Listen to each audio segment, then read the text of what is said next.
Yo, what's up? It's Nick here with Living Rich, and today I'm here in beautiful Yosemite. I'm still at the campground right now, so a nice backdrop of meadows and trees and just the nice little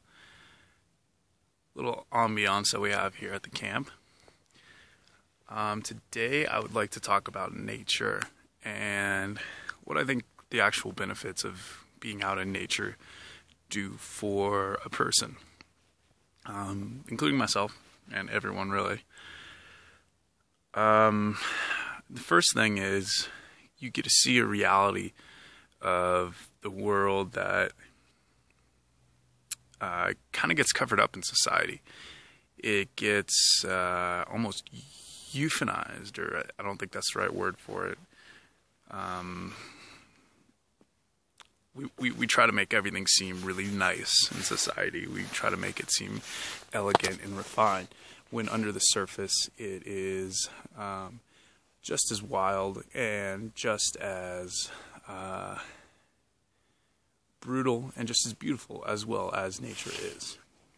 And what I mean by this is that if you look at anything in nature, it's always in like a competition for space, for prevalence, resources, from the trees to the birds to the bears, which apparently are a risk out here of getting your food eaten and getting attacked or running over them with your car. So when we see this, we also see that in order for anything to be alive, it has to eat something. It has to consume other life. And I'm not the first person to kind of realize this or bring this topic out in like a subject like this, or even in like a arena like this. But being out here in nature kind of brought it out in me as well, or at least the idea, where in order to be alive, you're eating something, you're consuming another life form, you're killing something. And a lot of times people will like kind of feign like they don't like killing shit. Like vegans, for example. Even if you're like the most devout vegan, you avoid bees, you avoid, eating bees, honey, whatever. You're still killing plants. You're still killing shit to be alive. And I think they justify it because, plants don't have a brain. But regardless of that, you still need other shit to be alive. And you still need to kill a life to be alive. You need to digest it and break it apart and destroy it. But also, it's also like an ancient Indian thing, Native American thing, where the life of the plant or whatever you eat comes to life inside of you and then therefore lives through you, which also kind of relates back to like the whole circle of life where everything's interconnected through this way, and there really is no separation of person to nature, or bear to, its food, bird to insect. It's all part of the same life, that life force that's pulsating through everything. And without that life force, without consuming part of that life force, there's no way that you are living. There's no way that the plants are living. Common myth or misconception is that plants just live off sunlight. And while for a lot of it, they do get energy from the sunlight, they do also consume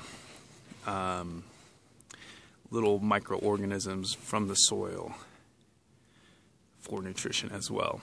I'm not an expert in this, but I've read a few books, a few resources. I guess Paul Chek talks about it a little bit, and just by doing some deep research into how plants actually work and like objectively looking at it instead of just like looking at the surface and seeing, oh, they don't eat big animals, so they're not carnivores.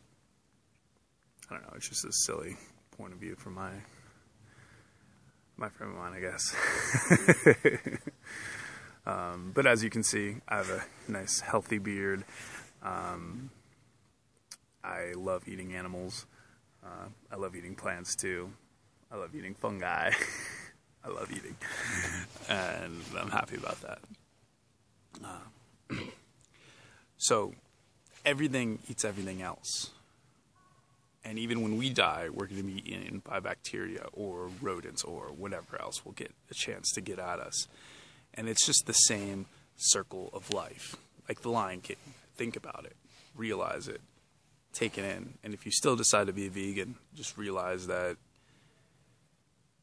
maybe, and I'm not here to fight with your ideas, but maybe you can get better nutrition from other sources and live a more full and vibrant life. Just maybe be open to it. Be open to being wrong. That's one of my favorite things. A lot of times I won't change my choices. A lot of times I'll stick with them for sheer experimental reasons. But I'll be open to being wrong. I'll be open to there being another way. And really whatever, kick I'm on, whether it's a diet kick or a life kick or, a business kick, it'll be to experiment with it, to try something out and just use like the structure of that, I guess, rigidity of the idea to go with. And then from there I can kind of break it apart and take what I need from it after I'm done with my experiment. And then add it to the whole. I eat the idea. So yeah, back to my subject of being in nature and what it does for a person. I think another part of what nature does for a person is it brings them to the realization, not of like, oh, how everything's beautiful, which it could be too, but I often find that a little blowhardy. I mean, it is beautiful. I'm not going to argue with that.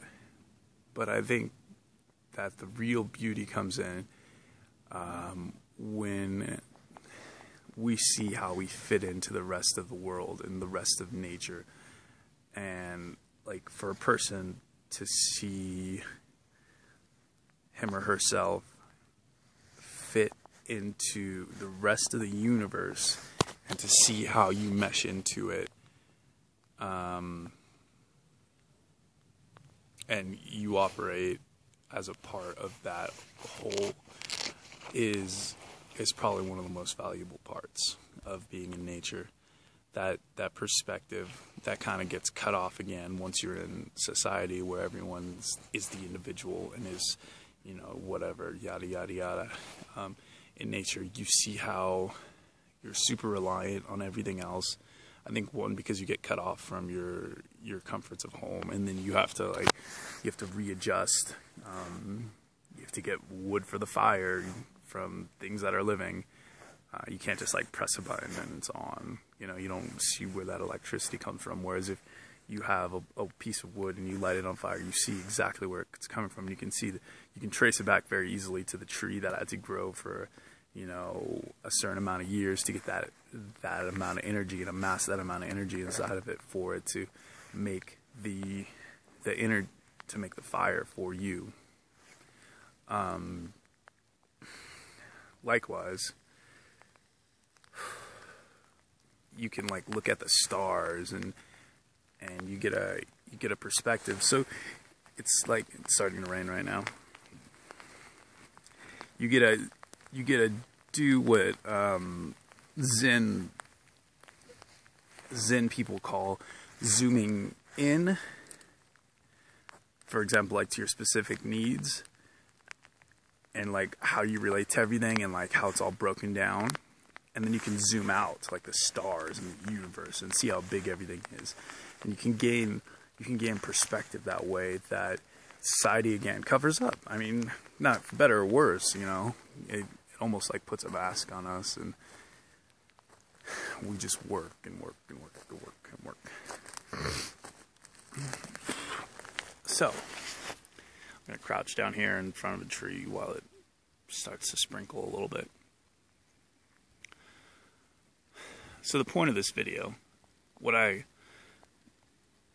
hope that you can glean from this are the benefits of being out in nature and getting perspective. Even if you're not a nature person, and I don't think anyone isn't a nature person or is particularly a nature person, it's just some people have been able to adapt and to be comfortable being alone, or be comfortable getting their comforts out in nature. Definitely took some time for me to get my coffee this morning. I had to get a fire going and everything. Yeah. So the three benefits highlighted here of being in nature, besides the fresh air and all the beautiful things to look at, are all very perspective-based benefits, and that's what I love. That's what I love talking about, are perspective things that really shift the way you act. Because like all of our actions come from a certain frame of mind, and if you shift that frame of mind, then you shift the way you act, for better or for worse. And if you play with it, you can kind of like see, if you can get good actions or better actions from shifting your perspective. And so, first off, there is that everything eats everything else. That beautiful tree is competing for space with the other beautiful tree and resources for the other other beautiful tree. The bear eats food. The ants eat food. Everything eats everything. And it's the circle of life. It's all one. We're all one with it. So that's one benefit to see. Kind of break down those barriers that you have inside of you. It's almost like those compassion barriers. People use compassion like that in a good way. I'd almost challenge you and say it's not necessarily a bad way, but a limiting way. Compassion can be limiting. I'm not saying be discompassionate, but look at stuff realistically. Look at what the universe is doing, what you're doing, and see how you connect to that. The second benefit, again, of being out in nature is the perspective of